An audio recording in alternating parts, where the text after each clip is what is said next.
How's it going, guys? And welcome back to Talk Speak English. Now, in today's video, we're going to learn how to talk about future plans in English.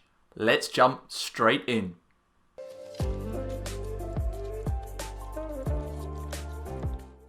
Now, future plans can be, and are really confusing in English. I always have lots of questions from my students, such as, when can I use going to talk about future plans? When can I use will to talk about future plans? Can I use the present tenses to talk about my future plans? And don't worry, if you have some of these questions, I'm going to answer all of those and a few more coming up right now.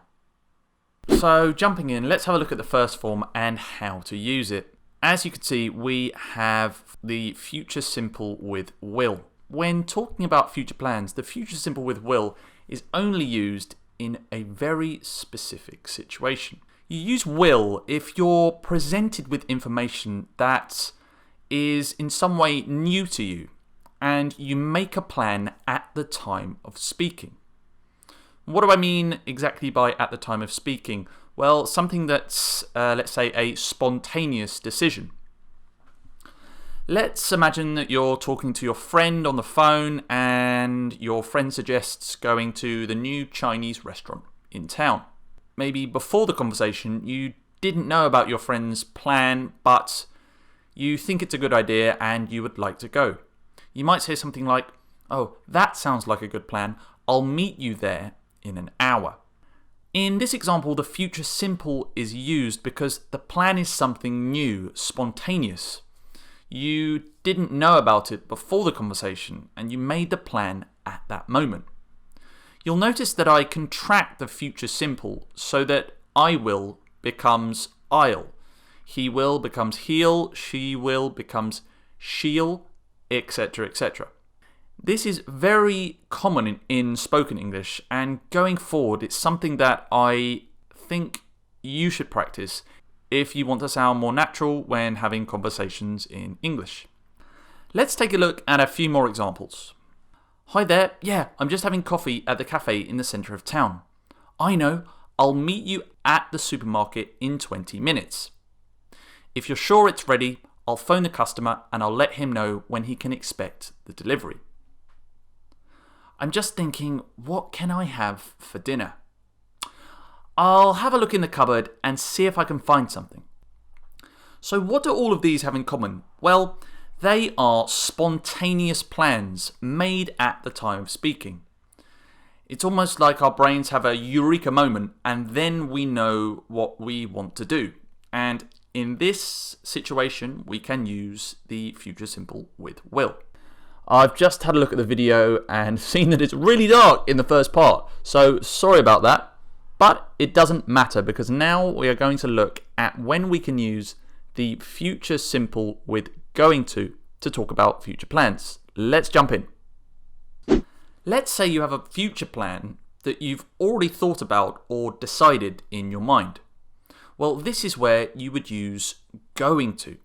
We use will for spontaneous plans that we make at the moment of speaking, and we use going to for something that we already had in our minds before we have a conversation or before we say it.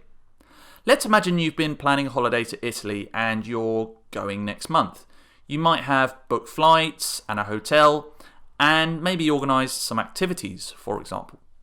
So you might say something like, "I can't wait to go to Italy. I'm going to spend 3 days in Venice, followed by a lovely trip to Rome." So why do we use going to? It's because you've already made the plan and you want to talk about it. And unlike will, it's not a spontaneous decision. It's something that you've thought about and organised. Here's some more examples to help you. "Dad gets out of hospital today. I'm going to visit him on Tuesday. I'm not going to play football tonight. My ankle is killing me and I think it's a good idea to rest. Guess what? You know Tom from the office? He told me he's going to run the London Marathon next year." Now, you'll notice that I slipped in a colloquial form of going to in the first and second example. The colloquial form that I'm talking about is gonna, and this is very natural and, again, very common in spoken English. In all of these examples, the future plan has already been made before the moment of speaking. And hopefully now you understand the difference between will, which is something spontaneous, and going to, which is something that we've already planned or thought about or arranged. So what about these bloody present tenses for the future? Present for the future. Yeah, I know, it's really confusing. Let's have a look right now. Now I just want to say that the present simple is not the most common form you can use when referring to the future, but we do use it to refer to organised future events which have already been arranged. Now this one is a little bit confusing, so let's have a look at these examples. My plane leaves tomorrow at 8 a.m. She's a bit nervous. She has a doctor's appointment tomorrow morning. My plan is to catch the bus in 5 minutes. I have a biology test tomorrow. In all of these examples, we have used the present simple to talk about the future. But why? This is because all of the events have been pre-scheduled in relation to time. And you often use it to talk about something that's scheduled, like a travel plan, for example, or something that doesn't change. So we could have a plane or bus or even train timetable, for example. If the present simple is used for something fixed or scheduled, when do we use the present continuous? Well, let's find out. You use the present continuous to talk about future plans in two ways. Number one, you use it to talk about plans that are in the immediate or very near future. And two, you use it to talk about a future plan that you've arranged or organised with someone or even a group of people. I'm leaving in 5 minutes. I just need to lock the doors. He's meeting Jane in a moment. We're going when I finish my coffee. And you'll notice in all of these examples, there is a time expression that tells us it's happening very soon, like in 5 minutes, or in a moment, or when I finish my coffee. The other way we can use the present continuous for future plans is to talk about future arrangements that have been decided between two people or a group of people. Example time. John is meeting Jane tonight. He hasn't seen her for nearly 2 months. They're having a party this evening. She's driving down tomorrow to visit her aunt. You'll see in the first example that it's clear that John and Jane have already arranged to meet and some preparation has already happened. And we can say the same about the second example. The present continuous is used because it's clear from the sentence that preparation for the party has started and it's already been arranged. Sometimes though it's not very clear, like in the third example, and we have to assume or interpret that she has her arrangement with her aunt, but we're not 100% sure, as she is who she is going to visit.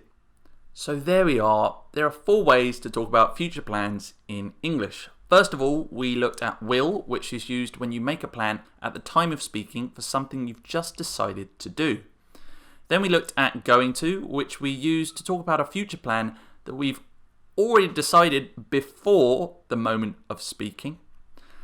After that, we had the present simple, which is used for a future event that is scheduled and not expected to change, such as a fixed timetable.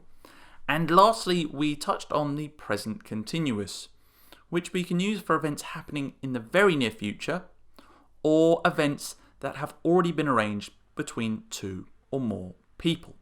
Now it's your turn. Leave me a comment down below about one of your future plans using one of the structures that you saw in today's video. If you have any questions or comments, please let me know down in the comment section below, and don't forget to subscribe and click the bell so you don't miss out on any future videos. Thank you so much for watching, and I will see you next time.